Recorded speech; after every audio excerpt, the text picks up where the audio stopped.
Hi everyone, it's June 24, 2025, 12:31 p.m. Japan time.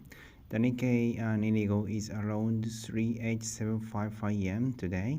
Yesterday, there was a report that Trump had brokered a ceasefire between Iran and Israel. This news initially pushed the Nikkei up to nearly 38900, but later Iran commented that no agreement had been made, so the situation remains unclear. Still, so far the stock market seems relatively unaffected. That said, I want to dig a little deeper into the geopolitical side of the Middle East situation. Japan Prime Minister Shiba made a statement that caught my attention yesterday. He suggested that the war in Ukraine and the Israel conflict are not separate events, but a part of the connected global dynamics. That framing really stuck with me. Here's my take. While the war in Ukraine officially began in February 2022, the signals started much earlier, around September or October 2021. So from that point, it's been roughly 3 years and 9 months. This has been a long period of tension between Russia and the West, and in that time, China has likely benefited the most. Why? Because while Russia kept the West busy, China deepened ties with Iran.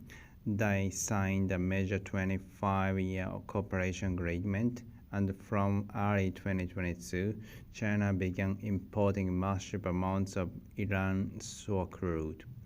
But here's the question: what is China using that oil for? China does not rely on oil for electricity. Coal, hydro, and renewable covered most of that. So stockpiling oil over several years feels more like preparation for something like military action, especially considering China has conducted numerous military drills near Taiwan in this same period. Meanwhile, since Trump's re-election in November 2024, the Middle East has seen rising instability. Gaza, Hezbollah, the collapse of Assad regime in Syria. Could this be a smoke screen distraction? If the US is forced to divide its attention between Ukraine and the Middle East, Taiwan might fall off its ladder. That would work in China's favor.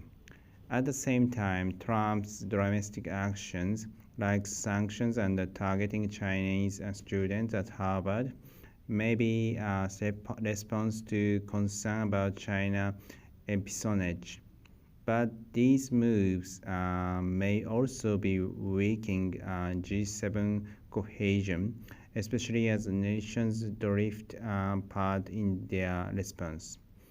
At Japan's own political instability, there's some talk that Ishiba administration may be leaning slightly pro-China, and you've got a world where the Western Bloc is not unfilled.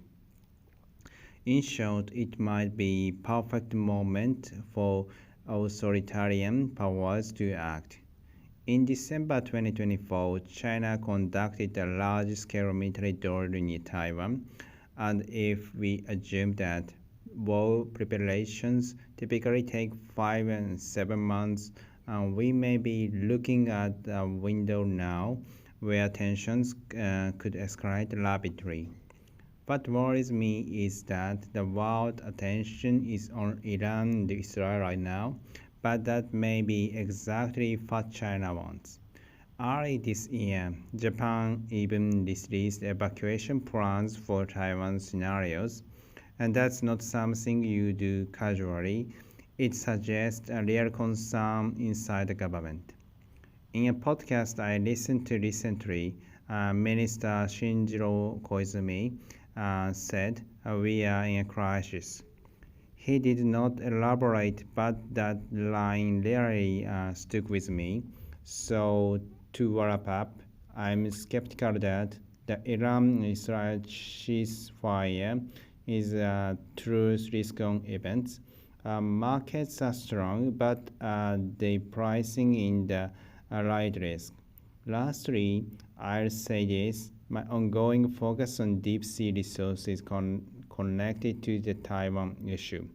China's long-term strategy includes Taiwan not just for ideology, but for control over deep sea resources and geopolitical influence, especially looking toward the 2049 Sentinel goal. Let's not get too distracted by the Middle East. We need to keep our eyes on Asia.